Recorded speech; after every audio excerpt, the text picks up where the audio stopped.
Quand tu as le don de la musique, tu as forcément le don de la prophétie. La première fois que je t'ai parlé, j'ai ressenti la même chose que quand j'ai parlé à Arafat. Quand je signe, j'ai 23 ans. Première prod que je place avec MHD, c'est Ngachi Abedi, c'est la Faute Rap 5. On était joué sur Énergie, sur RTL, sur France Inter. C'est plus Skyrock là. H Magnum il m'appelle. Fally il fait un son avec Wizkid. Quoi? Ouais, avec Wizkid. Ouais, envoie des sons, on va choisir. C'est plaisant quand tu vois que le regard a changé. Ça veut dire même si je suis pas dans l'actualité, quand on se voit, tu me regardes d'une autre manière. Parce que on a mes consciences, tu sais que sans prétention aucune, il y a un niveau. Ton destin était écrit ou est-ce que tu penses l'avoir fait J'aime bien dire le mektoub.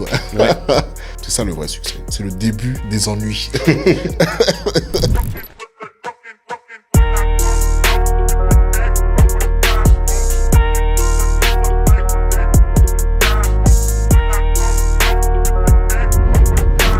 Salut à tous, bienvenue dans le deuxième épisode de 7ème Dan, le podcast produit par Savoir-être. Ici, on reçoit des personnalités impactantes qui reviennent avec nous sur leur parcours et sur les moments charnières de leur vie. Alors merci à tous pour le premier épisode, vous avez été hyper nombreux à nous envoyer de l'amour sur YouTube ou sur Instagram, sur TikTok. Merci pour les messages, merci pour les partages, merci pour les commentaires, merci à toute la communauté. Merci aussi à Ichon qui a joué le jeu, merci à toi mon frérot Ichon. Et si j'ai un message pour vous, attendez pas demain matin. Ça c'est une dédicace pour mon frérot Radim Thiam. Et pour ce deuxième épisode, je suis très heureux de recevoir mon gars, DSK. Comment ça va DSK? Ça va très bien toi. Ça va, tranquille. Ça vient d'où? Alors DSK, ça vient d'où? C'est mes initiales, je sais pas chercher loin. C'est mes initiales, David Stéphane Kader ou David Stéphane Konaté pour certains. Exactement, on est ensemble. Merci d'être là frérot. Toi, t'es un peu plus qu'un beatmaker. T'es un compositeur, un producteur, un auteur, un directeur artistique et certainement plein d'autres trucs. Et t'es très discret dans les médias, tu fais pas beaucoup d'interviews, donc vraiment merci d'être là avec nous, Ouais, merci de répondre à l'invitation. Le plaisir pour moi. Et avant de revenir sur tes trophées, tu sais, toi, je rappelle aux gens qui peut-être te connaissent pas, mais tu as travaillé vraiment avec les plus grands noms de la musique, aussi françaises que nigérianes qu'africaines, des Leto, Damso, Wizkid, Stromae, MHD. La liste est encore longue, mais tu as travaillé vraiment avec les plus grands noms. Et avant de revenir sur ça, sur ta signature musicale, j'aimerais vraiment qu'on aille au début. Vraiment au début, comment tu commences la musique? En fait, de mes souvenirs, ça a commencé avec beaucoup de percussions. Tu sais, quand on est petit, on tape un peu partout. Et j'ai su dès le bas âge que j'avais un amour particulier, tu vois, avec la musique, avec tout ce qui est rythme. Parce que je suis issu d'une famille du côté maternel qui sont des danseurs, tu vois. Ok. Il y a du rythme c'est très chaleureux, tu vois. Ouais. Comme les Anglais disent, especially ma grand-mère, spécialement ma grand-mère, Ouais. paix à son âme, Personnel. qui était une grande danseuse. Elle est bêtée, tu vois. Donc quand elle prend Totalement. quand elle prend la queue de cheval, la terre elle tremble, tu vois.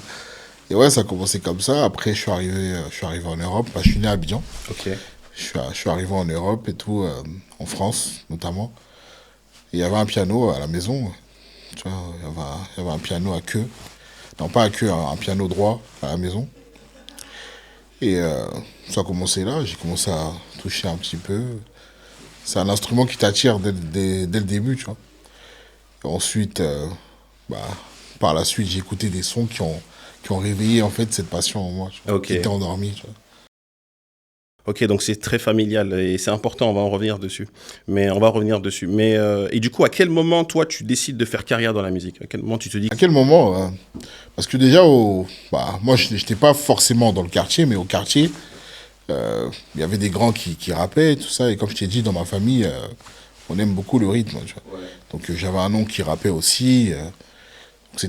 La musique était toujours proche de moi, tu vois. Toujours in the corner, comme on dit, dans le petit coin, tu vois. Et j'ai commencé à enregistrer les gens, j'ai commencé à installer les logiciels. Donc dès le début, en fait, je composais pas directement. Tu vois, c'est après des années que je me suis vraiment lancé, tu vois. Quand j'ai commencé à jouer au piano, Ok. mais véritablement, tu vois. Je me suis dit, mais pourquoi s'arrêter juste à être un pianiste? Pourquoi pas aller plus loin, tu vois? Parce qu'être pianiste, ça veut pas dire que t'es compositeur ou t'es beatmaker, tu vois. Ouais, c'est ça, t'es juste pianiste, je vois ce que tu veux Ouais, dire. t'es juste pianiste. Ouais. Tu vois. Il y a des pianistes qui ne peuvent pas te composer une musique. Mhm. C'est que du par cœur. Ils ont des partitions en tête depuis qu'ils sont petits. Ils ont fait le solfège. T'es dans un box, tu vois. Ouais, je vois ce que tu veux dire. Donc, comme on dit, you need to think outside the box. Donc, je suis sorti, en fait, de ma zone de confort, qui est juste être un pianiste, tu vois. Et là, j'ai bifurqué vers les études de musique, etc., etc. Ok, donc tu as fait des études de musique. Ok, je savais pas ça. Tu vois, c'est intéressant. Ouais, j'ai fait musique technologie, j'ai fait sciences de la musique D'accord. À Londres? à Londres, ouais, Ok. au British Academy of New Music. J'ai fait donc musique technologie, sciences de la musique, musique théorie, entre guillemets, et tout ce qui suit, les dérivés maths dans la musique, physique dans la musique. D'accord. Ouais, science, c'est la science, quoi. La musique, Ok. c'est une science, tu vois. Ah ouais, C'est totalement une science. ouais, j'ai fait des études. Ouais. Ok. Et si on revient au début de ta carrière, toi, une fois que tu sors de ça, comment tu places tes instrus? Comment Ah bah tu comment fais je ça? place il y a beaucoup c'est beaucoup du bouche à oreille. Ok. Et il faut savoir, on est une communauté. Je parle de la communauté black, tu vois. Et je dirais même plutôt africaine. On se connaît un peu. Donc on sait qui fait quoi. Parce qu'au début, on peut te négliger, mais on sait au moins que tu sais, ah lui, on sait t'identifier à un secteur d'activité, tu vois. On sait que, ah lui, il fait du foot et évidemment, il fait de la musique. Donc, ça tourne. Tu vois, j'ai commencé dans les églises.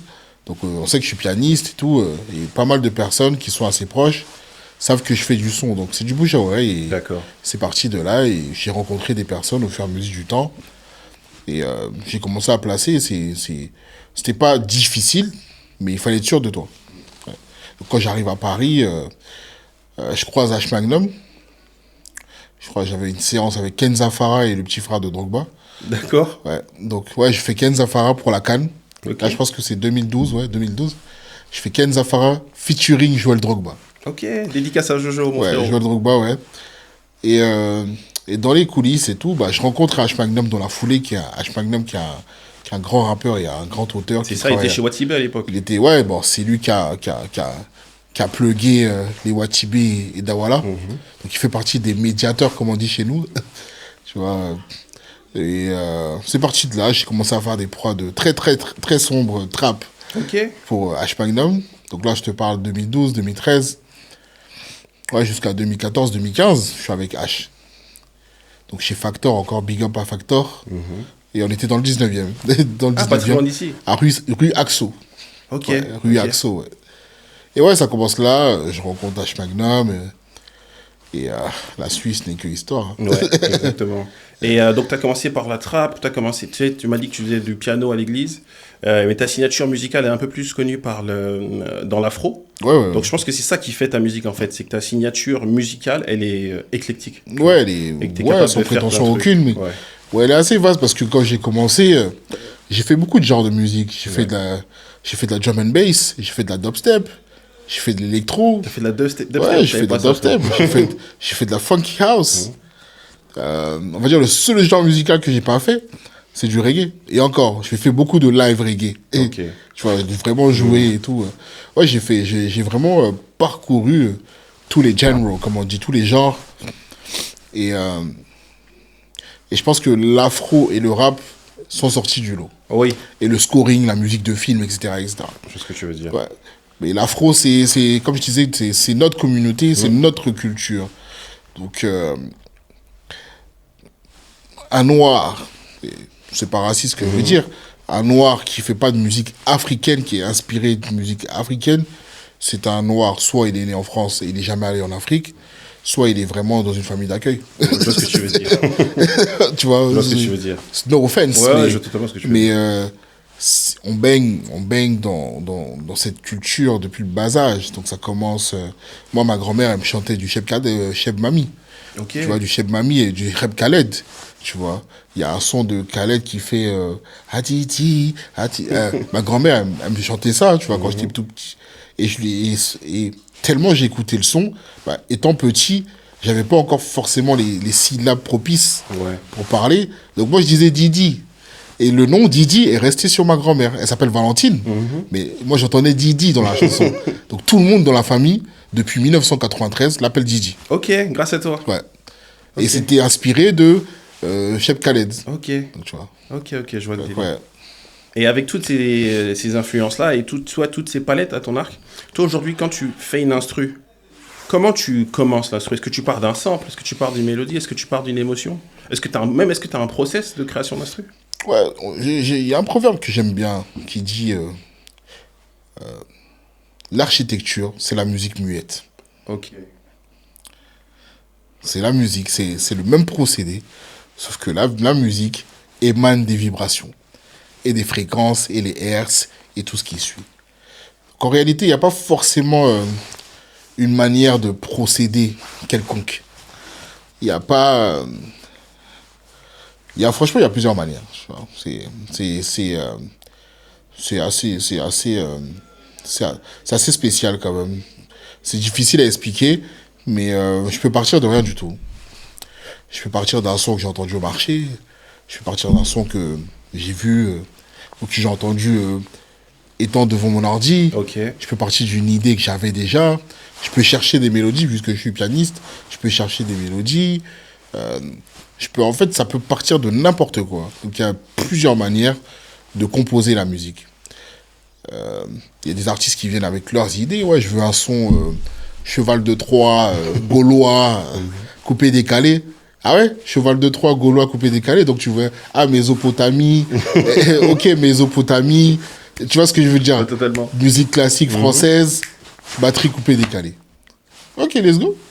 Donc non, moi je me considère, bon, peut-être on en discutera plus tard, Ouais. mais je me considère plus comme un scientifique qu'un musicien. Ok. Ouais, je vois totalement ce que tu veux Ouais. dire. Et la question d'après, c'est... Moi, je suis déjà venu à ton studio, tu vois, justement. Je suis venu te voir. Je suis passé voir Moses aussi, à qui je dis bonjour. Big up. Et je me demande, toi, ton studio, est-ce que tu le considères comme un laboratoire où tu testes des trucs, où tu expérimentes des trucs? Ouais, c'est... Un sanctuaire où tu vois, tu as des règles carrées comme dans un dojo et il faut pas sortir, ou une usine à hit. C'est-à-dire que quand on rentre là-bas, il y a une notion de performance derrière où il faut sortir un hit. Bon, pour être honnête avec toi, je pense pas qu'il y a des usines à hit qui existent. Ok. Parce que à la fin de la journée, comme les politiciens, c'est le peuple qui vote. Donc c'est le peuple qui écoute. Donc pour nous, ça peut être un hit, entre quatre murs. Mais quand la musique, elle est déployée dans la nature, c'est pas toi qui décides. Ouais. Aujourd'hui, bon, l'algorithme peut être favorable.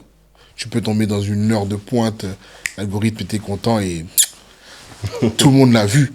Tu vois, et ça partage dans toute la France, dans toute l'Europe, dans toute l'Afrique, etc., etc. Donc aujourd'hui, je pense que là, studio, c'est plus un labo. C'est l'endroit, pas forcément où on fait des recherches. Je pense qu'on fait des recherches en amont quand on est vraiment solo. Ouais. Mais le studio, pour moi, c'est le labo. Et c'est aussi un sanctuaire. Parce qu'il y a certaines choses que tu fais pas au studio. Il y a certains studios, tu fumes pas. Il y a des règles. Il y a des règles. Il y a certains studios, il n'y a même pas Internet. Il n'y a même pas Internet. Donc, on est comme on aime appeler ça dans notre langage du show business. C'est la salle du temps. Ouais. Tu vois, il n'y a pas de fenêtre. Tu vois. Tu peux rester toute la nuit. Tu peux rester... J'en ai fait des sessions studio... overnight, tu vois. Ouais, Tu vois, nuit blanche. Donc ouais, c'est le laboratoire où tu regardes pas forcément l'heure. Et tu peux passer des heures, enfin, pas forcément à composer, mais à écouter. Et même écouter même des discussions entre compositeurs, tu vois. C'est échanger un certain savoir, tu vois. Tu vois, s'élever de manière mutuelle, tu vois. Ok. Merci pour ça, merci pour ce retour, frérot. Et si on revient un peu, toi, à ton histoire, c'est toi, t'exploses un peu vers 2014-2015, j'ai envie de dire, exactement. Ouais. avec l'afro-trap et la série de freestyle de MHD. Et j'aimerais qu'on revienne à cette partie-là de ta vie. C'est quoi la première instru afro-trap que tu fais? Et est-ce que tu avais déjà MHD dans la tête au moment où tu fais l'instru? Là, pour être honnête, j'ai grandi en Angleterre, donc tout ce qui est vague, Wizkid, Two Face Baba, P-Square, je l'ai eu dans la gueule, tu vois. Ouais, c'était Tu le vois, moment. donc donc on a eu aussi Père à son âme, DJ Arafat. Moi, je suis pas de la génération d'Ouksaga, j'étais un peu plus jeune que ça. Mais je suis tombé dedans parce que j'ai essayé de refaire l'afrobeat, tu vois. J'ai essayé de refaire l'afrobeat et en pratiquant, je me suis créé mon style. Donc en écoutant aussi tout ce qui est DJ Arafat, Champi Kilo, tout ce qui est afro, j'aime bien le zouglou aussi. Donc, bon, c'est les mêmes mélodies qui ressortent d'une manière différente, tu vois. C'est les mêmes rythmiques, mais qui ressortent de la manière DSK, tu vois, Ouais. en vrai. Donc, c'est un peu, comme on dit, j'ai piqué un peu à gauche, à droite, avec des vibes aussi très spirituelles de l'église. Les accords de l'église, parce qu'en réalité, les accords, il y en a pas tellement, tu vois, on se répète dans la musique, tu vois. Donc, quand je crée mon style, bah, à un moment, je sens que je suis arrivé tu vois, à un produit Ouais. brut DSK, tu vois. Donc, ouais, ma première prod que je place avec MHD, c'est Ngachi Abedi, c'est la Faux Trap 5. Ok. Ça veut dire que j'arrive au 5. Ouais. Je suis là dès le début, j'observe. J'observe, je lui envoie un pack, et dans le pack, voilà, tout le monde sait ce qui se passe après. Tu vois. Ouais, Ngachi Abedi. Ouais. Et je crois que c'était mon morceau préféré Enfin, de la merci. série de freestyle, en tout cas, Merci. d'Afro-Trap. Après, vous avez fait beaucoup d'autres hits. Oui, Je crois que vous avez fait Roger Mila aussi. Ouais, Roger Miller dans la foulée, ouais. Ouais, mais Ngachi Abedi, pour moi, c'est même un tournant un peu, tu vois, parce que c'est moins trap et c'est plus mélodieux Yeah. dans la série. Et donc, je pense que c'est un petit tournant un peu dans ses débuts. Et au moment où tu fais Ngachi Abedi, Roger Mila, est-ce que vous êtes... Là, cette question a deux parties. Est-ce que vous êtes conscient que vous êtes en train de révolutionner un peu le rap français? Et deuxième partie, est-ce que les gens vous comprennent? Est-ce que vous discutez avec des médias, des maisons de disques? Est-ce qu'ils comprennent ce que vous êtes en Moi, train de faire? je pense que les aînés ont fait le taf. Mhm. Quand je prends les aînés, je vais un peu plus loin. Comme Magic System, comme Asalfo, comme Duxaga. Ouais. Je pense que la musique africaine, la jet set, etc., la musique africaine, surtout West Af, elle a pris du terrain en France, en Occident, en métropole. Elle a pris du terrain depuis les années 2000. Et elle a pris du terrain de manière crescendo. Tu vois. Et je pense qu'en 2015, quand MHD il arrive avec l'Afro Trap 5, Ngachi Abedi, je pense que les gens sont prêts, et mentalement et physiquement. Ouais. C'est-à-dire que tout le monde aussi danse, tout le monde est assez familier aux mélodies, aux rythmiques. C'est pas, on n'arrive pas avec la tectonique, tu vois. Tu vois, Tu vois ce que je veux dire? On n'arrive pas avec du reggae rock ou je sais pas quoi. On arrive avec une musique qui a déjà un blueprint, tu Ouais. vois. Tu vois, qui a déjà aussi une identité. C'est-à-dire que nous, on est des jeunes. On est des jeunes qui ont une double culture, mais on n'a pas inventé le ciel, tu vois, on n'a pas inventé le soleil. Donc on arrive avec un dérivé de tout ce qui existe déjà. C'est différent. Un rappeur qui chante sur de la musique afro, on l'a déjà entendu, Big Up à Mokobe, Ouais. il a fait, tu vois. Moi je me rappelle Ourfa, je sais pas si tu connais Ourfa le loup. Ourfa le loup d'Abidjan. Ouais, tu vois ce que je veux dire. Ouais, ouais. Ourfa, il rappait sur les instruments de Champi Kilo. Totalement. Et tu vois, donc on arrive avec un style, mais qui n'avait pas forcément un nom, tu vois. Ça avait pas un nom et c'était peut-être un peu moins pris au sérieux. Tu vois, Mokobe 113 c'était très pris au sérieux, mais tu sais, l'afro avant vous, quand quelqu'un faisait de l'afro, il était moins pris au sérieux qu'un rappeur. Ah par oui, exemple. oui. Tu vois, et un rappeur c'était très sérieux. Et donc pour moi c'est quand même un tournant. Il y a des rappeurs qui s'aventuraient pas trop à faire ça, Ouais. à part 113, à part j'ai envie de dire Sectora, Stomy Bugsy, Passy et tout, qui eux Ont une en double fait culture. leur identité, tu vois. C'est ça, on en revient à la double Ouais. culture, t'as raison, tu vois.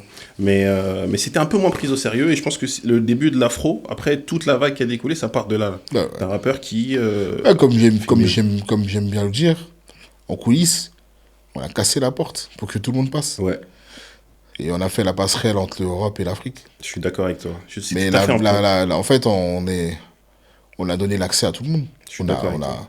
Moi, je me rappelle, on était joué sur Énergie, sur RTL, sur France Inter. C'est plus Skyrock, là. Tu vois ce que je veux dire? C'est totalement. Avec de la Donc, musique africaine. Ouais, avec des sonorités, Des ouais, sonorités tu vois, des sonorités africaines et un refrain en langue étrangère. Ngachi Abedi, c'est pas français. Tu vois, comme par exemple Akelenta, c'est pas français, tu vois. Ouais. Il y a même des Français qui le chantaient sans connaître un La peu comme Premier Gaou, signification, tu vois. Ouais. Ouais. Donc, ouais, c'est faut, après, sur ce genre de choses, faut être très humble, faut être très modeste parce que y a rien de nouveau sur le soleil, tu vois. Ouais. Mais on a donné un nom à un nouveau genre et je pense que le public était réceptif. Le public était réceptif. Et il y a un truc que tu viens de dire, si on a cassé les portes et faut être humble. Moi, je sais que t'es humble, hein, on se connaît un peu, je sais que t'es humble.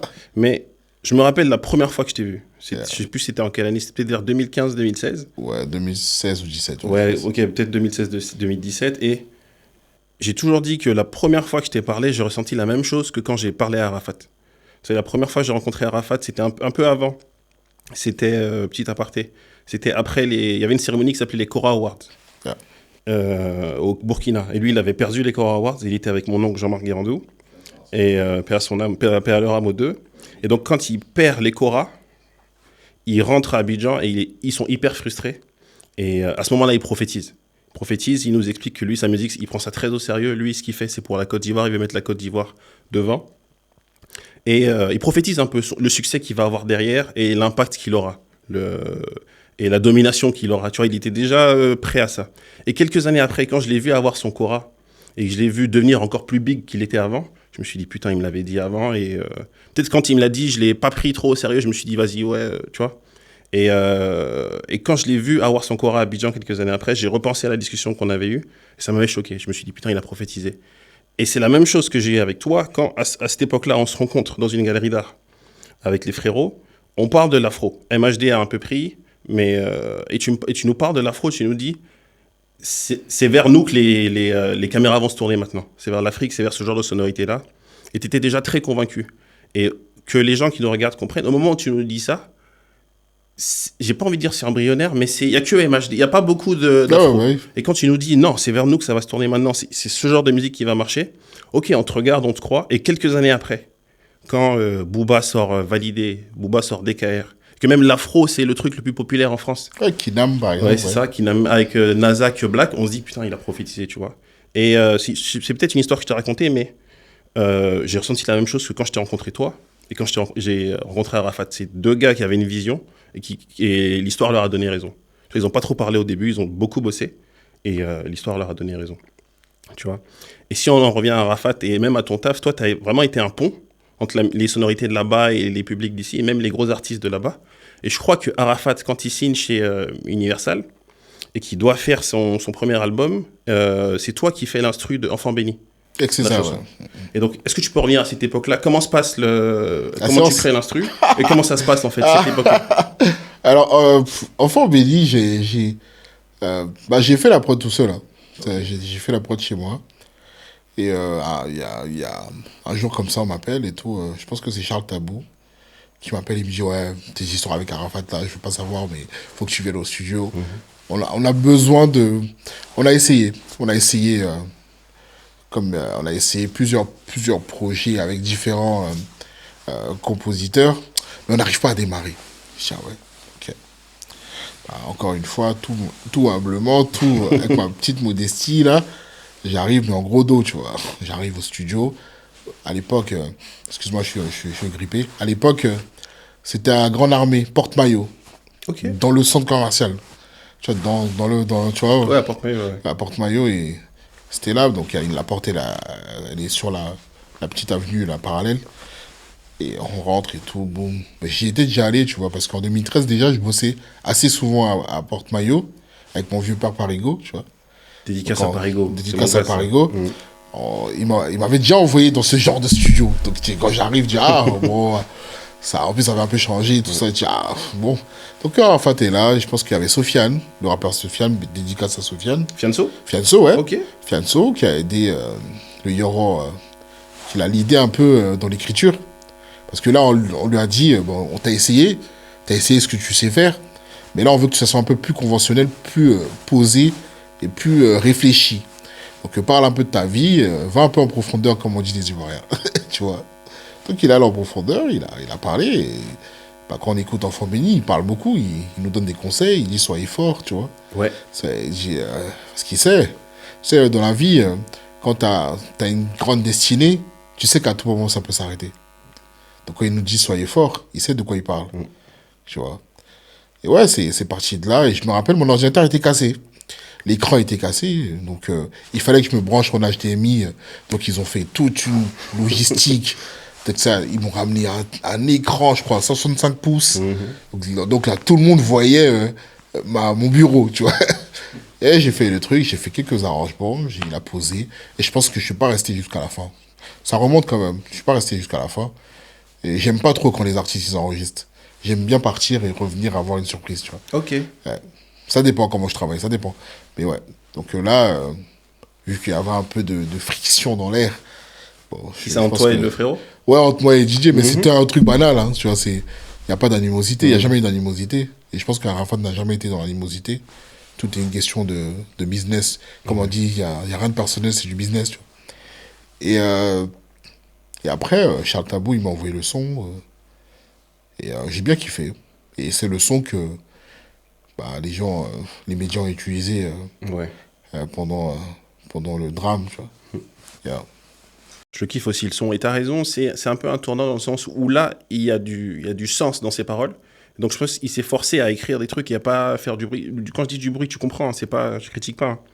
Mais c'est différent des chansons qu'il faisait avant. Là, il a mis plus d'efforts dans la. Non, il a quelques sons comme ça qui sortent du lot où il dit des choses très sensées. Ouais.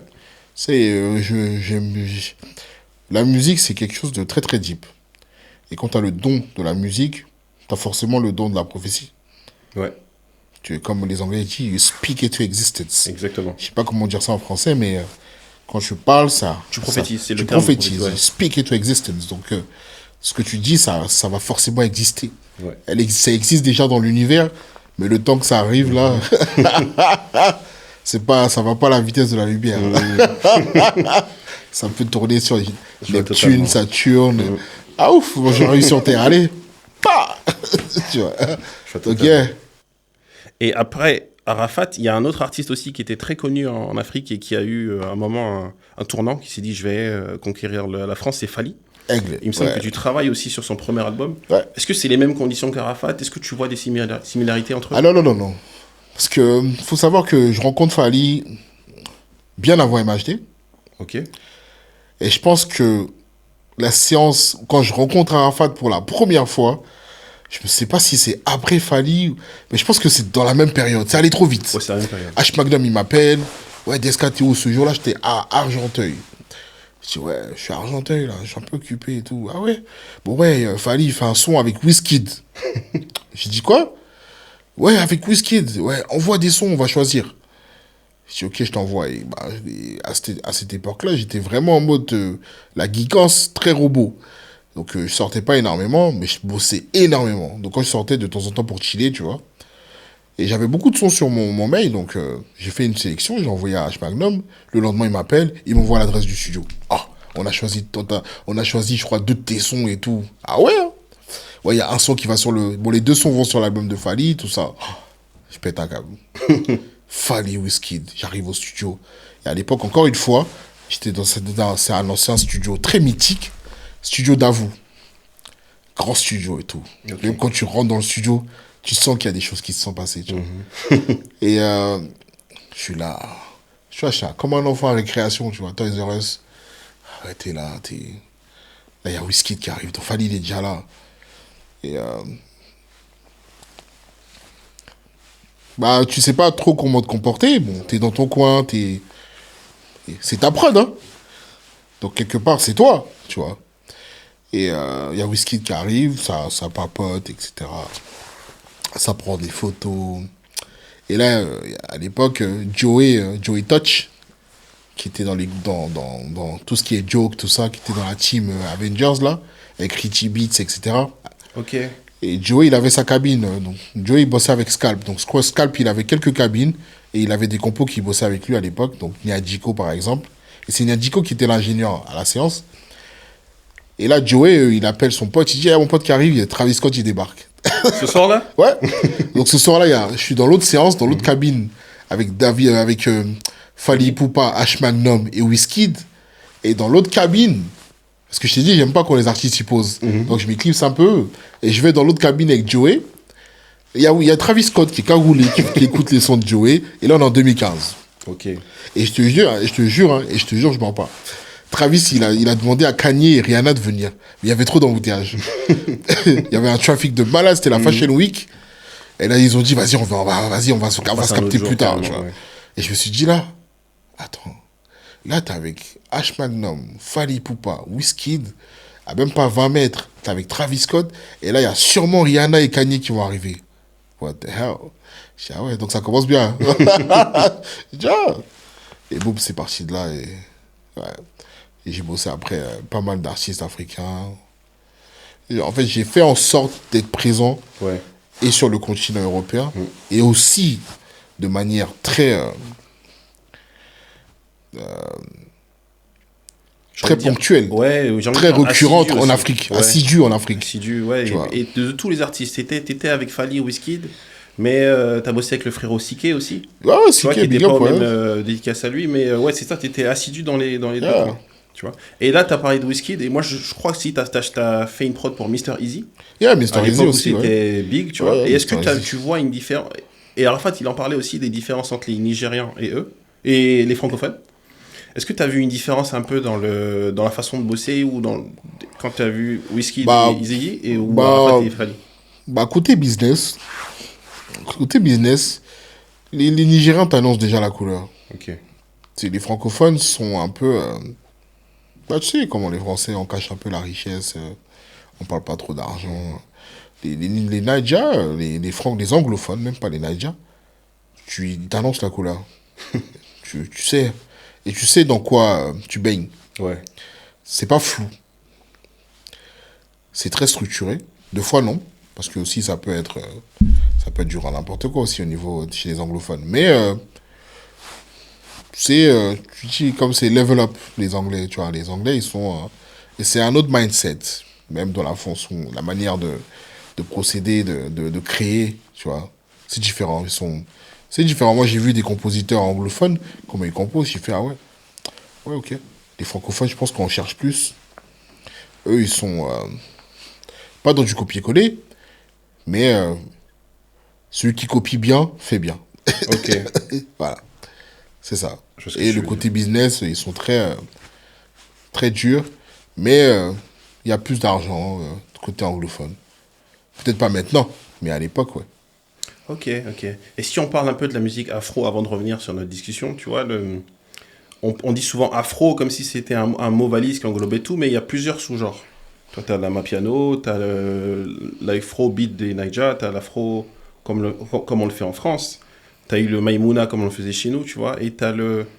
Est-ce que toi aussi, aujourd'hui, tu vois d'autres mutations? Et j'ai envie de te parler de l'afro-futuriste. C'est comme ça que j'appelle un peu la musique que tu fais en ce moment, tu vois. Ah ouais, Et ouais. est-ce que toi, tu vois des prochaines mutations et comment tu vois cette chose-là, en fait?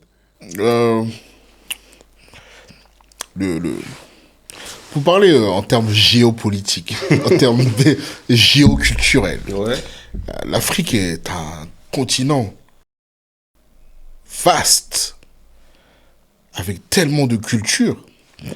Et qui dit culture, dit rythmique, instrument. Donc, ce qui fait qu'aujourd'hui, on est un peuple qui est très éveillé, dans le sens où on est un peuple qui est très jeune. On est le peuple le plus jeune du monde, actuellement. 80% de l'Afrique, c'est des jeunes. Contrairement à l'Europe, à l'Asie. L'Asie, ils font plus d'enfants, par exemple, à part l'Inde. Sinon, quand on enlève l'Inde en Asie, ils sont pas beaucoup. Donc, dû au fait que la culture est tellement diversifiée, tellement variée dans les différents pays, dans les différents villages qu'il y a en Afrique, donc les sous-genres émanent de partout. C'est normal, carrément. C'est normal. Et je pense qu'on n'est même pas au bout de nos surprises, parce que demain, on aura de l'afro-rock fusion, tu vois, du Il y a Daft déjà un Punk. peu ça, même. Tu vois, ouais, Ouais. tu vois, tu prends l'afro-gospel, par exemple. C'est ouf. Et je pense qu'ils ont même pas encore exploré tout ce qui est le gospel, parce que le gospel, encore une fois, c'est large, tu vois. Ouais. Tu vois. Donc l'afro-jazz, par exemple, ce que l'artiste Siké, il fait, je sais pas comment ils appellent ça, mais Rema, c'est de l'afro. C'est un autre genre. C'est un autre genre d'afro. Ce que Wizkid y fait, c'est du jazz mélangé, du blues, avec l'afro, swing, la Fela Kuti, mais nouvelle génération. C'est ouf. Ouais. Tu vois. C'est tellement Tu large. prends des artistes comme même l'afro-reggae, tu vois. Ouais. Burna, il fait beaucoup d'afro-reggae, Ouais. tu vois. Donc ouais, moi, pour moi, je pense que on n'est qu'au début bah, d'un exposé à ciel ouvert. Ouais, de tout C'est ce un qu'on peut exposé. faire. C'est Ouais. un exposé pour moi. C'est un exposé ce qu'on fait en ce moment. On met en pratique ce qu'on a enduré, ce qu'on a entendu, Comment on a grandi. comment on a grandi, Remarqué. ce qu'on a vu, les voyages à travers le monde aussi. Ouais. Parce qu'il faut savoir que les Africains sont des grands nomades aussi. Ouais, ouais. Je vois.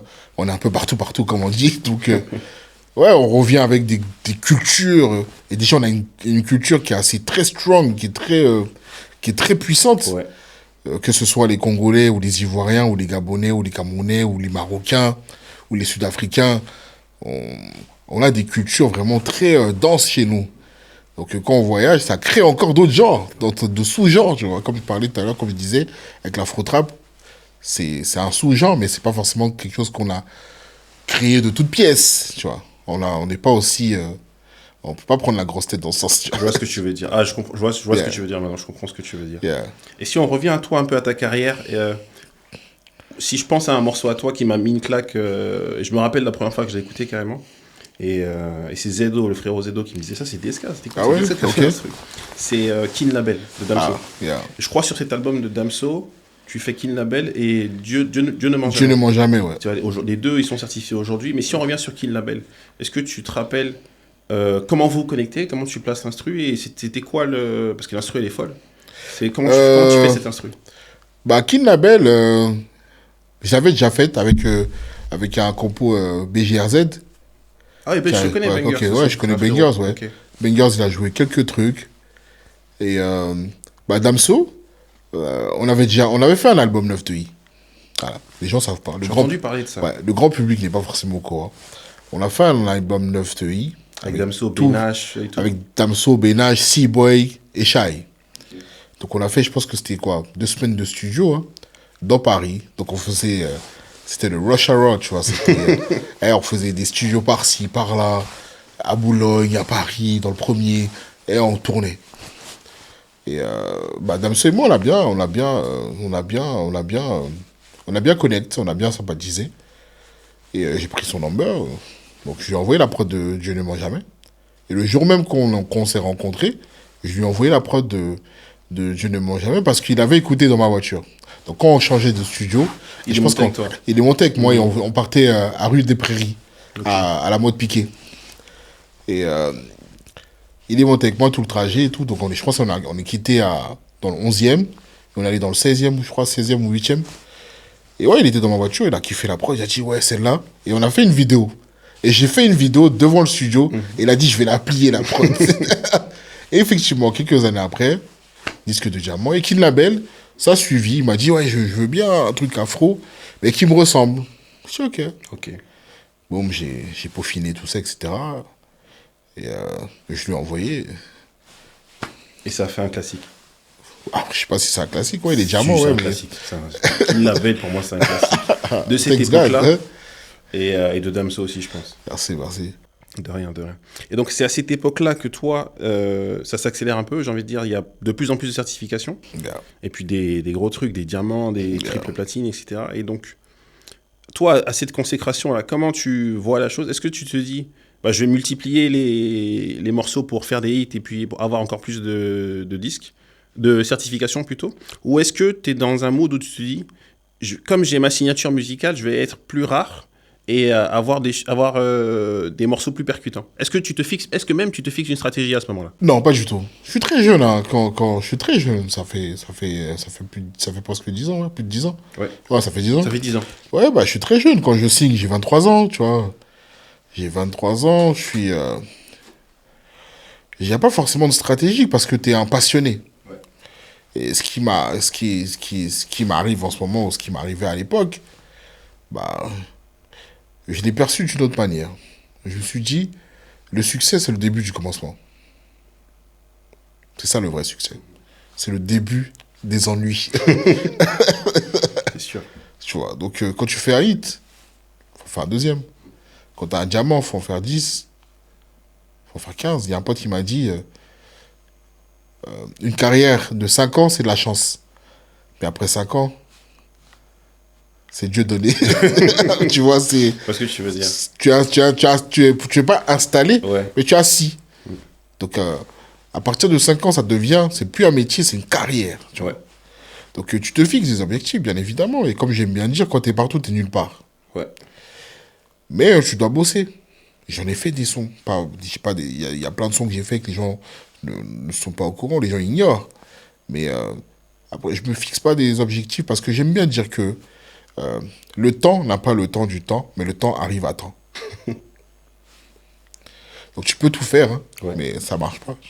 Donc tu te fixes les objectifs, mais chaque jour est un nouveau départ et chaque jour c'est le plus ancien jour que tu vas vivre. Ouais. Tu dis, ah, je vais arriver là, je vais faire des sons pour Rihanna. T'es un peu dans la folie des grandeurs, tu te donnes des objectifs très loin. Mais c'est pour te reconforter dans un sens. Parce que tu sais que du jour au lendemain, ça peut basculer.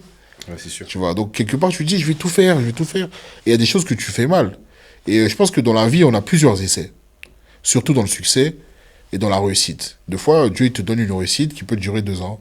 Il te donne une réussite qui peut durer 10 ans. Ça dépend de toi. Et comment tu es vis-à-vis et comment tu réagis vis-à-vis de la réussite. Donc, c'est bizarre. Je vois ce que tu veux dire. Ouais. Et donc, c'est comme si, en fait, les gens pensent que le succès, c'est quand t'es arrivé, mais c'est toi, ce que tu dis, c'est en fait, c'est le début d'un truc. Donc, Ouais, c'est quand c'est t'as le tes début. premiers succès, que limite, là, tu dois rentrer dans un tunnel Yeah. où il faut bosser encore plus, où c'est encore plus dur pour en faire encore, tu Ouais. vois. Et c'est Jay-Z qui disait, tu l'as fait une fois, c'est bien, maintenant prouve que c'était pas de la Ouais. chance et fais-le une Ouais, deuxième bah oui, fois. fais-le une deuxième fois.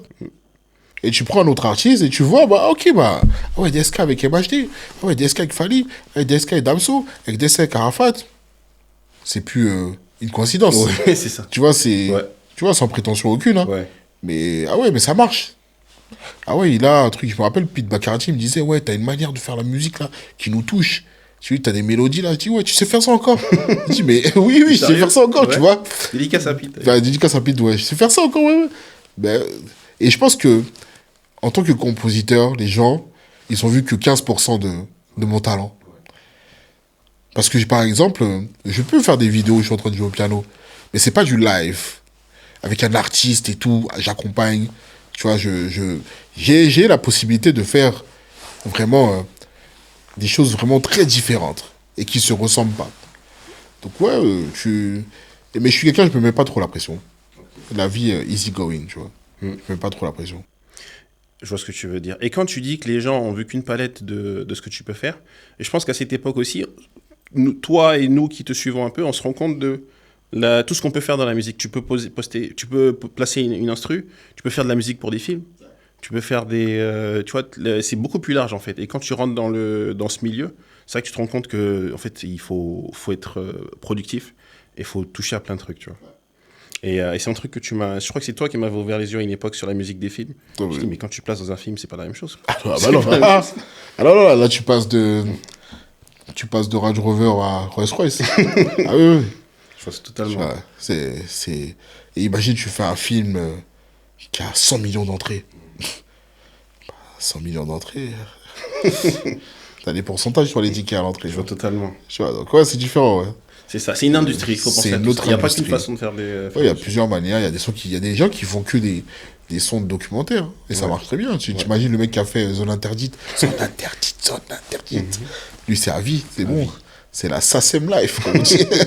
Tu vois, c'est... Tu tiens les murs de la SACEM. totalement. T'es la fondation, même. Donc, ouais. Ouais, C'est large. c'est large, ouais. C'est large, c'est large.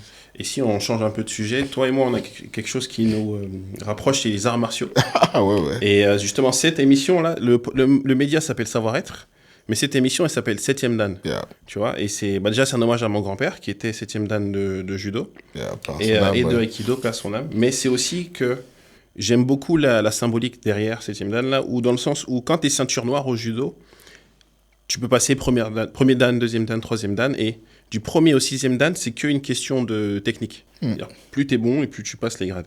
Mais le 7e, il est un peu symbolique dans le sens où, au-delà d'être bon, tu dois prouver que tu as un impact sur ta communauté.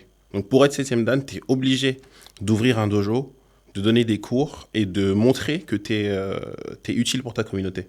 Tu vois, et je pense que c'est une belle... Tous les arts martiaux, mais ça, en général, c'est une belle métaphore sur la vie. Dans le sens où au début, tu es obligé de travailler ton art un peu, aiguiser tes lames et travailler sur toi. Mais quand tu arrives à un niveau, tu dois transmettre. Tu vois, tu dois être proche des gens un peu plus bas que toi, leur apprendre et transmettre. Et toi, c'est quelque chose que tu as un peu naturellement.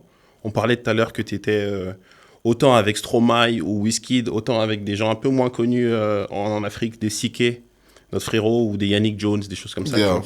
Et d'où ça te vient ça? Est-ce qu'à un moment tu t'es dit, bon, là je suis arrivé à un stade, il faut que je donne? Est-ce que c'est naturel chez toi parce que c'est comme ça que tu as grandi? D'où ça Bah, te vient ça?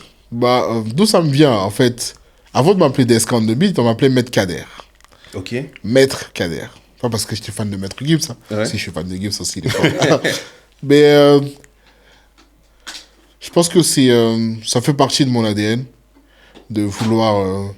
Je suis pas le bon samaritain, Ouais. mais Faut de pas. vouloir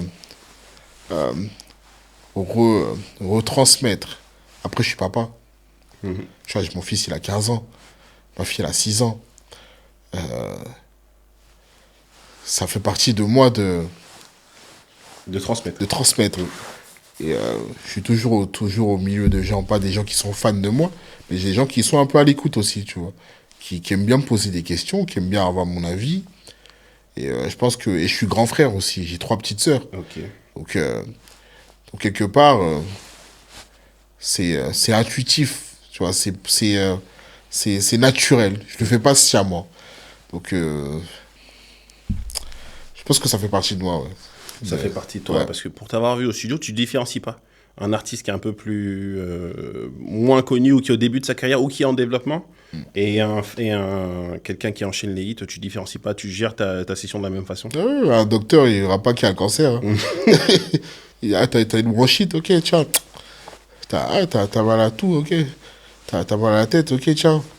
Donc, nous, deux fois, pour rigoler, je dis un peu, parler des docteurs, quoi. Tu Ouais, viens je me vois ce voir que tu veux avec dire. une ordonnance et je te lis ton ordonnance et ton ordonnance, c'est une instru, quoi. Tu sais, tu vois, des médicaments, c'est l'instru. Donc, tu viens, tu poses ta voix, bon, il y a une synergie. Donc, la synergie, bon, et le savoir et l'énergie du docteur et ton énergie crée une synergie et tu guéris. Ouais, je vois Tu totalement vois. ce que tu veux dire.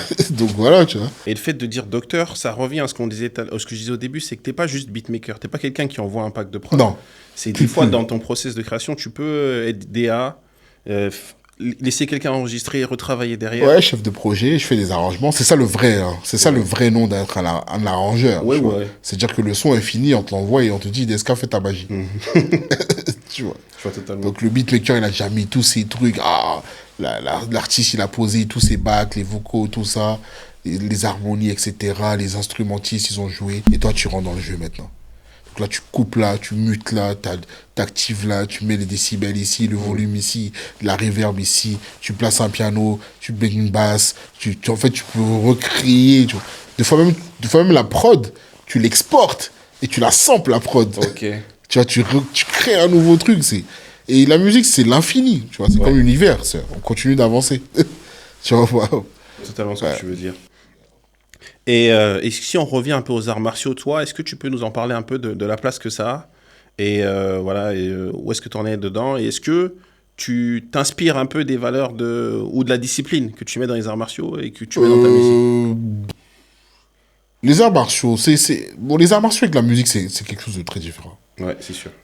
La musique, c'est cérébral. Ouais. C'est mental. Les arts martiaux, c'est aussi mental, mais c'est aussi physique. Ouais. La musique aussi, c'est physique. Mais je peux rester assis dans mon canapé pendant 8 heures en train de faire une instru, mais je peux pas faire 8 heures de judo. Tu vois, à un moment donné, ça va me saouler. Donc c'est différent. Et la discipline de la musique n'est pas la même discipline des arts martiaux ou du sport.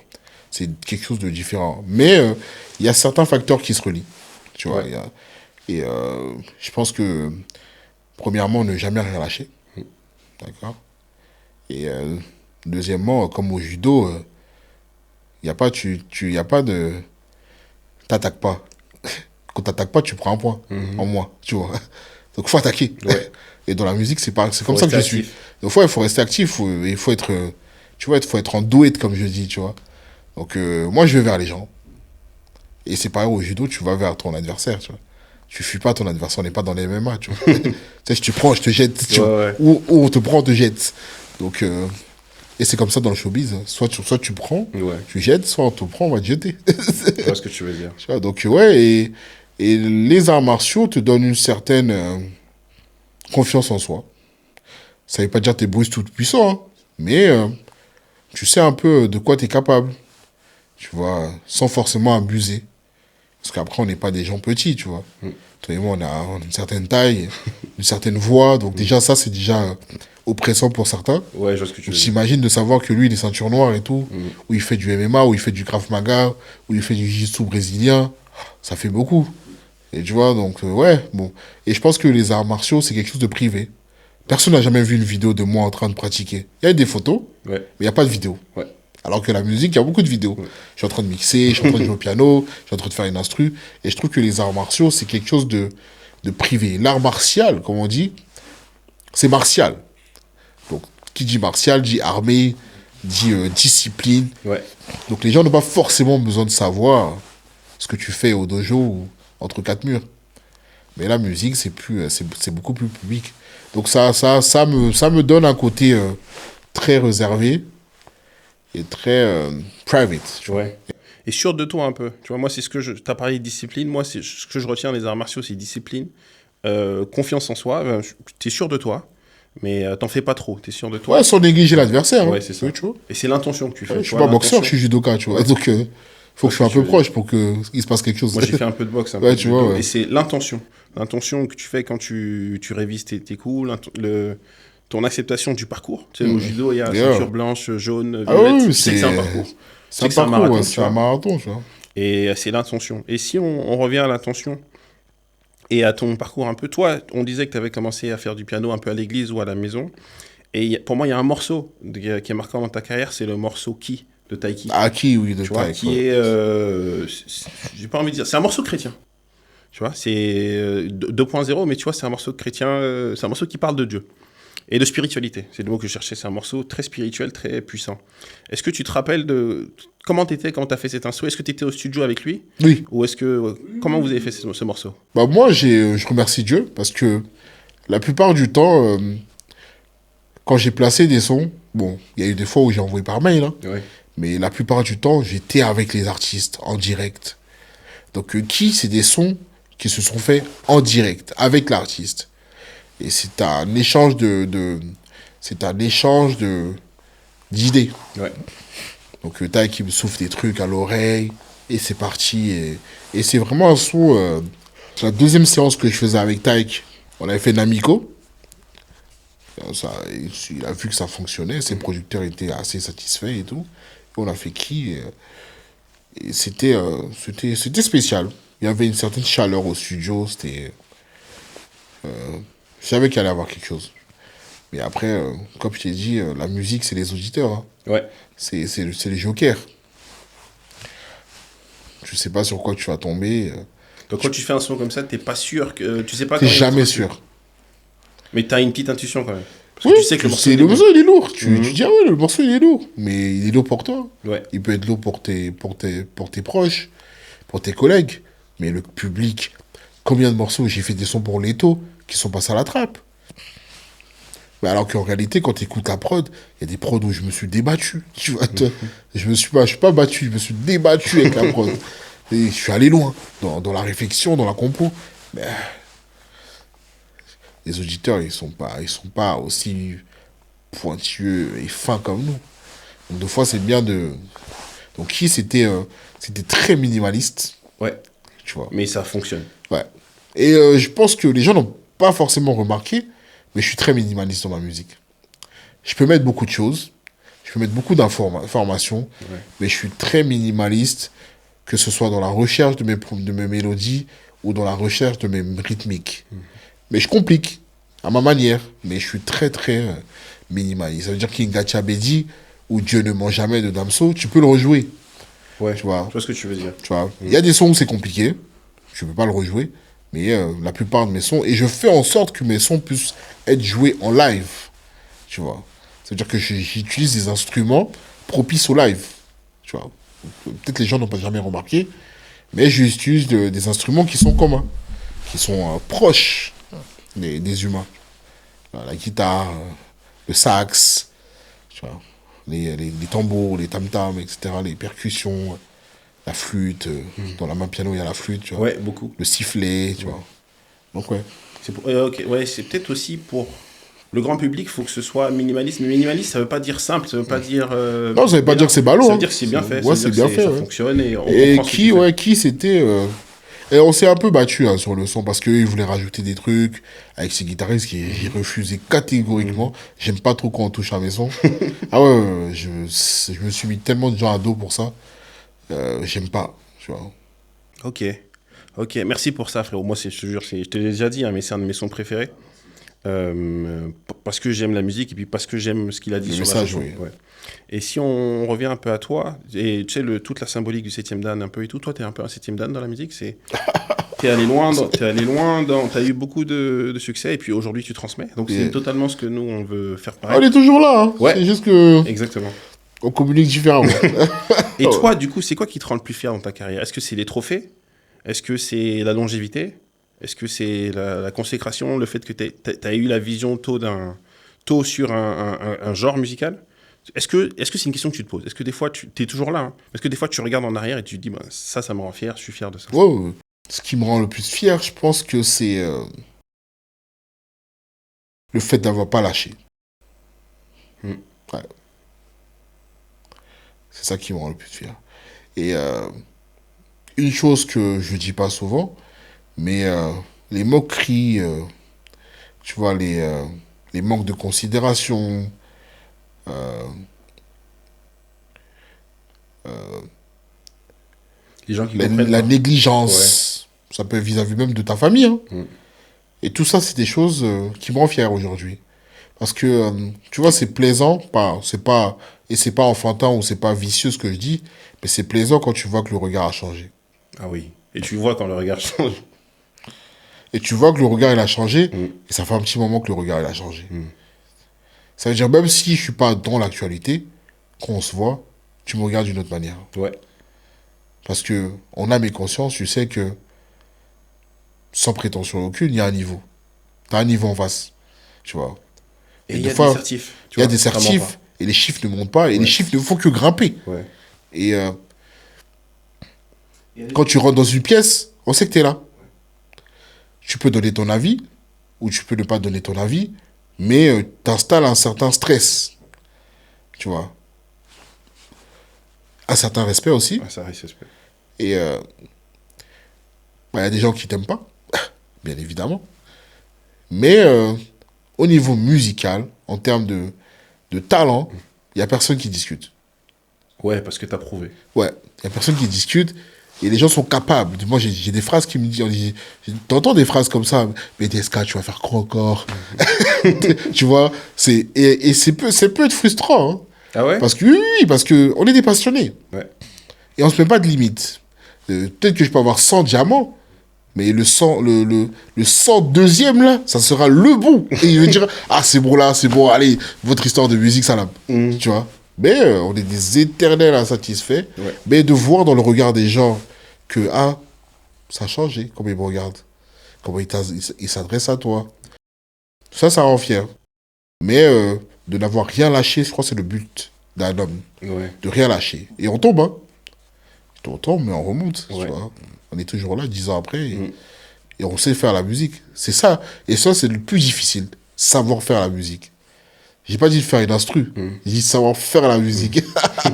Tu vois. Parce que tout le monde peut faire une instru aujourd'hui. Tout le monde peut faire une action, Yeah. surtout aujourd'hui. Donc, ce que je retiens, c'est ça, c'est l'abnégation et c'est les... Il y a l'abnégation. Et c'est les trophées. Vraiment, les trophées, vraiment, en carrière, ça ment pas. Je me rappelle quand t'es entrée sociétaire à la SACEM, Yeah. ça ment pas. Tu vois, c'est tellement fort Yeah. que tu peux juste respecter. Et vraiment respect. Quand tu regardes ta carrière, bon là, c'est une question un peu philosophique, c'est entre nous, hein, c'est entre David. Est-ce que tu penses que ton destin était écrit ou est-ce que tu penses l'avoir fait toi-même? J'aime bien dire le mektoub. Ouais. Le mektoub. C'est-à-dire que le mektoub, c'est écrit, mais c'est écrit que ce sera pas facile. Mais la chimiste nous le dit. Hein. Ouais. La chimiste nous le dit. Et il y a un proverbe aussi dans la Bible. Et à la fin, on va te demander ce que tu as fait de tes dons. Ouais. Donc, est-ce que c'est écrit ou est-ce que tu as le libre arbitre? Question.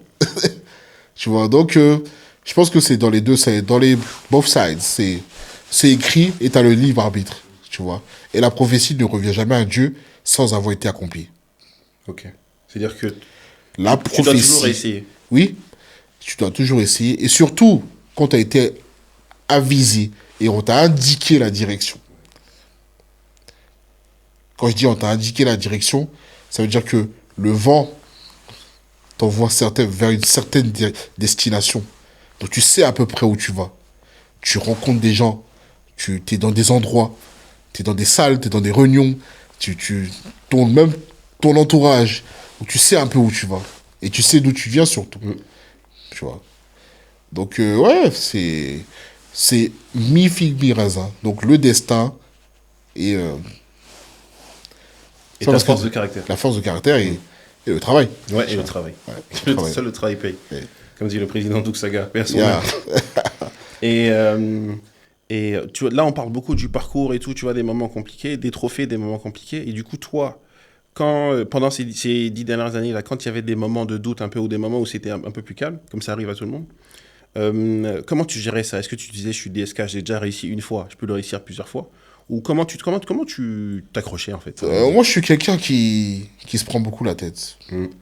Qui se prend beaucoup la tête parce que, tu vois, quand t'es jeune, t'as la dalle. Ouais. Et comme j'ai dit tout à l'heure, t'as un éternel insatisfait. Mais un jour, j'ai reçu, quand j'ai perdu ma grand-mère, dans mon deuil personnel, j'ai reçu l'appel d'un de mes potes, Junior Nadji, qui est un chef Junior Nadji. Il m'a dit, ouais, et franchement, t'as fait des trucs. T'as fait des trucs. Et combien d'Ivoiriens sont allés à Coachella? Pas en tant que fêtard, hein, mais en tant qu'artiste. Je dis, ah ouais, c'est vrai. Et t'as fait des trucs. Donc t'as le droit de te reposer. Et t'as le droit de passer aussi à autre chose, si tu veux. Donc,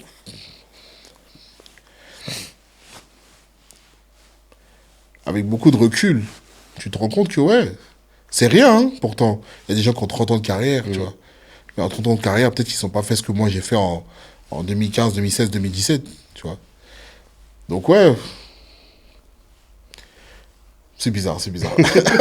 C'est ça, on va retenir ça. Merci, merci pour ton retour d'expérience. Yeah. Et là, on arrive au moment un peu plus fun de l'émission. Yeah. On a beaucoup parlé, je crois qu'on a parlé un peu plus d'1 heure là carrément. Yeah. On arrive au moment un peu plus fun de l'émission où le but c'est de te connaître un peu, de connaître tes goûts, ce que t'aimes ou ce que t'aimes pas. Et donc là, je vais te proposer peut-être 2 artistes. Tu vas me dire lequel tu préfères, lequel t'écoutes, lequel t'inspire le plus. Premier, c'est simple, c'est Jay-Z ou Nas?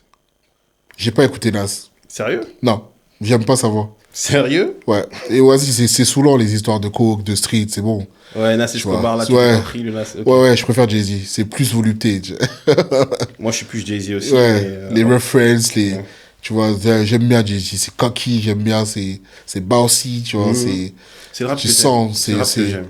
Tu vois, quand il dit I got 5 passports, I'm never going to jail. Tu dis, ah ouais, tu te sens bien dans le personnage. Alors que parler de Gram, c'est bon. Je respecte Nas, c'est un beau gosse. Et bien, c'est un sex symbol aussi, Nas, tu vois. La gente féminine, elle aime bien, c'est un bel homme, tu vois. Voilà, il représente une certaine communauté et certains types de noirs. Mais Jay-Z, j'aime bien le profil, j'aime bien ce qu'il dégage. Je ne suis pas d'accord tout à fait avec tout ce qu'il fait, mais je préfère Jay-Z. Ok, pareil, Team Jay-Z. Yeah. Et Team Drake aussi, pour Alpha. Yeah. Et en producteur, est-ce que tu es plus Kanye ou Pharrell? Oh, Kanye de loin. Ah oui, Kanye c'est... Même en compositeur? Ah oui, Kanye c'est suprême. Ouais. Je respecte Pharrell, franchement. Je respecte Pharrell. Les sons comme Drop It Like It's Hot, c'est une dinguerie. Mais Kanye, il te fait Bonnie and Clyde. Il te fait Run This Town. Il te fait Otis. Ouais. Otis, c'est une dinguerie. Pharrell, les gens réalisent pas. Tu vois, Pharrell, il y a eu une époque, 80% de la musique, c'était Pharrell. Mais, avec sa signature. Avec sa signature, mais encore une fois, il n'y a aucune prod de Pharrell qui m'a choqué. Je sais pas si tu vois ce que je veux dire. Et c'est très conventionnel. Ouais, c'est très conventionnel. C'est très conventionnel ce que Pharrell fait. Je dirais pas qu'il n'y a pas de génie, il y a du génie dans tout ce qu'on fait. Mais Kanye, il va loin. Kanye, il te prend une voix, il te fait ceci, il te fait cela. Il s'entoure de grands musiciens. Il n'y a pas que Mike Dean. À l'époque, il y avait, je sais pas, Goldenberg, je sais pas quoi. Il y avait un pianiste comme ça avec qui il travaillait. Mais le mec, on l'avait jamais vu. Mais il faisait des accompagnements dans les sons. Je dis, oh. Et c'est les idées de Kanye. Hein, ouais. Qui n'arrive pas forcément à... Parce que c'est pas forcément un grand musicien. Mais c'est un grand musicien, tu vois. C'est pas comme Dr. Dre, il te prend le piano, il fait jouer des accords. Mais Kanye, c'est trop fort, les C'est gars. un chef d'orchestre. Ouais, Kanye, c'est un malade. Et tout le monde le sait. Tout le monde le sait. Ouais. Je parle pas du caractère de l'artiste, je parle du compositeur, du talent de musicien-compositeur. Et de visionnaire surtout, parce que Kanye, c'est pas que la musique. Même dans la sape, il nous a touchés. Ouais. Tu vois. Et tout le monde le sait, hein. Quand il met un cuir et des Jordan et un t-shirt blanc avec une Rolex qui part avec une grosse chaîne gold et il dit niggas in Paris, tu vois. Ah non, Kanye, c'est fort. C'est fort. Et moi, c'est un des mecs qui m'a le plus choqué aussi. Mais je pense que les gens de ma génération, Kanye, bah, c'est le premier, j'ai envie de dire, rappeur visionnaire, peut-être avec 50 aussi. Yeah. Où les rappeurs, avant, les Jay-Z, tout, c'était des rappeurs, donc on savait comment les Kanye, c'est identifier. Mais Kanye, c'est un autre délire. C'est tout un engouement autour de 50, Kanye. tout ça, c'est c'est ces mecs-là. c'est Kanye. Je respecte Pharrell, franchement. Big up Pharrell. Mais Kanye, là, supreme nigga. Et 50 ou Ja Rule? 50, oh là là, quelle question. Bah non, 50, c'est au-dessus. toute l'histoire. C'est au-dessus. C'est... Ja Rule, il avait des bons tubes aussi. Oui, comme tu dis, tu vois comment tu le dis, il avait des bons tubes. Tu peux pas dire ça, ouais, 50, il avait des bons... Non, icône. 50, moi je me rappelle, j'ai ramené un poster de 50 à la maison. Ma mère, elle a vu, elle a déchiré. Tellement 50 dégageait un truc. Et c'était pas que bad, hein. Ouais. Mais c'était que en tant que... C'était son aura. En tant que jeune noir, ouais. Quand tu vois 50, tu dis, ah ouais, il dégage un bail, tu vois. Ah ouais, l'histoire, 9 balles, il est encore en vie. Ah non, Dieu l'aime beaucoup, lui, là, tu vois. Tu vois ou pas? Ouais. C'est tout ça. Les gens pensent que c'est que le côté gangster. Non. Le storytelling de chaque individu est le plus important dans la destinée de la personne. Comment on raconte ton histoire.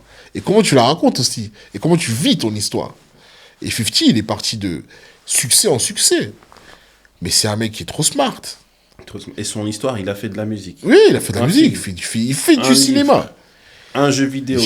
De l'eau, des bouteilles d'eau. Ouais. Des marques de vêtements. On a tous lu les G-Unit. Ouais. On a tous lu quand j'étais à l'Angleterre, j'avais les G-Unit. Les Reebok. Ah oui, Reebok. Non, il y avait plusieurs G-Unit. J'avais plusieurs types de G-Unit. Plusieurs modèles. Mais ouais, 50, ça veut dire qu'avant que Kanye arrive avec tout ce qui est Yeezy, mais G-Unit, ça nous avait touché déjà. Les Reebok G-Unit. Ah oui, je crois que Jay-Z aussi a fait des Reebok, mais c'était même pas au même niveau. Non, c'était les RBK, là, le temps de 50, c'était une période de dingue. C'était autre chose. Ah ouais, non, il a pris tous les...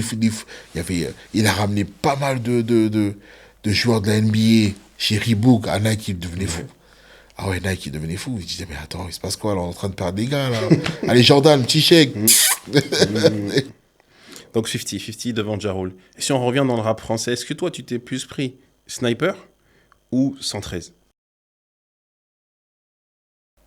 Bonne question. Je suis un gars du 9-4. Je respecte beaucoup 113. Ils ont des putains de hits. C'est la culture. Mais Sniper, c'était profond. C'était deep. Hein. Avec Blacko. Moi, j'ai un de mes sons préférés, c'est Sans repère. Hein. Moi aussi. C'est un son qui peut me faire Sans repère, c'est pas que ça nous fait pleurer. Ouais. Et Sans repère, ça part de nos histoires. Ouais. Et c'est bien écrit. C'est bien écrit. C'est de la poésie. Ouais. 113, c'était différent. C'était un blueprint différent. Tu vois, c'était l'ambiance, etc. C'était la street. Mais Sniper, c'était profond. Hein. C'était un peu plus effectivement. Ouais, c'était profond. C'était profond. Gravé dans la roche. Trait pour trait. Ouais, trait pour trait. Dans mon monde, je sais pas si je connais. Mais Sans repère, même la musicalité du son. C'est le piano, là, ça te touche direct. Tu pleures. Même si t'as pas perdu ton père, tu pleures. Mais j'aime bien Tonton du Bled aussi. Hein. Mais non, Sniper, c'était trop grave. Sniper, c'est grave. Ouais. La période de LimeWare. Tu vois. Ouais, c'est ça. Et là, on a deux piliers du rap français. Là, et j'ai deux grands à moi. Dédicace à Mokobé, dédicace à Aketo. Dédicace à Aketo. Blacko aussi, que je vois souvent sur TikTok. Ah, ok. Oui, je vois Blacko sur TikTok. Ouais. Et ça, eux, c'est un peu des 7e dan, tu vois. Ils sont allés au bout de leur truc et ils ont beaucoup transmis derrière. Ils ont ouvert beaucoup de portes derrière. Ouais, tu les agneaux. Surtout Mokobé. Ouais, mais Tunisiano, c'est Tunisiano, ouais. Tunisiano, je pense qu'il est producteur de Big Foo Oli, non? Ouais, je sais pas. Il a fait Vald aussi. Vald de Big Foo Oli, il y a un truc. Ouais. Ah ouais, non, ils ont Ils sont allés au bout du ouais, ils truc. sont allés au bout du Et truc. c'est des vrais, c'est des piliers, c'est des anciens. Yeah, man. Donc dédicace aux deux groupes. Yeah, Mais t'as man. choisi Sniper. Sniper, ouais. Sniper. Moi, je suis un sniper. Et dans la musique que tu écoutes, tu sais, on a beaucoup parlé de spiritualité, etc. Est-ce que tu es plus musique gospel américaine ou les chansons chrétiennes de Côte d'Ivoire ou du Ah, Congo? je suis gospel africain francophone. Mm, C'est bien le gospel américain, mais je pense que les Américains nous ont beaucoup alignés, c'est sûr. tu vois. Ouais. Et moi, quand on arrive dans le gospel, je préfère la vibe francophone africaine. Je trouve que c'est plus deep, c'est plus profond et ça me touche plus. Quand j'écoute du gospel américain, j'ai l'impression qu'ils font des performances, Ouais. tu vois. Ils sont forts, c'est trop parfait. Alors que Dieu n'est pas dans le parfait. Dieu il est dans l'imparfait. Mhm. Tu Il est dans vois, les détails aussi. il est dans les Dans les détails. petits C'est trucs. les détails qui font que les choses sont imparfaites. Mhm. Parce que toi, tu vois l'imparfait, mais les gens ne voient pas l'imparfait. Donc ouais, non, je suis plus gospel africain, francophone. Ouais. Ok. Merci. Et un peu anglophone, hein, africain anglophone. Ouais, je connais pas Et beaucoup tout de ce que... gospel Ouais, africain. ah ouais, non, les Naija, les Ghanéens, là. Ah ouais, c'est sûr. Ou Kembato, with the Lord. Ah ouais, non, ils ont des sons, là. Mm. Ah ouais, Skatabafai. Eh Ok. non, ils sont, ils sont trop forts. Ok. Ah non, non, j'ai beaucoup joué avec les Naija aussi, quand j'étais à Londres. Ouais, je sais, ouais. Ah ouais, j'ai fait des grandes églises Naija. Hein. Des églises à plus de 1000 personnes et tout. Hein. Ah ouais, donc, ouais, je connais un peu leur chant. Mais le gospel américain, non. Alors que j'aime bien le blues et le jazz, hein. Mm. Mais je trouve que ça reste des performances. Je suis un peu comme toi, je préfère les Ah chansons non, je chrétiennes préfère de chez nous. Nestor David. Onel Mala, Onel Mala, attention. Pasteur Guy, non les gars. Pasteur sont trop Guy forts. Vincent. Constance Amand. Je connais pas Constance Amand. Ouais, la Shekinah. Ouais, Shekina. Brûle en moi. Ouais, c'est terrible. Le Terrible, prophète Kakou Sévérin, c'est. Ouais, Jésus fait des miracles. Mm. Non, non, on a des sons. Hein. Attention. Hein. Ouais, Blandine, Papoué, je sais pas quoi. Il y a pas mal de... Mais Shekinah, c'était un grand groupe. Hein. C'était un foot, de la folie. La folie. Frérot, c'était la dernière question. On a parlé un peu plus d'une heure. Merci pour ça. Ah, Merci de rien, d'avoir je t'en répondu prie. à l'invitation. Ah, Merci plaisir, pour tout. bro. Si vous avez aimé cet épisode, n'hésitez pas à nous suivre sur Instagram, TikTok, YouTube et Twitter. On est aussi sur Twitter. Grosse dédicace à Air Afrique pour les chaussures et on est ensemble. On se revoit très vite. Merci beaucoup.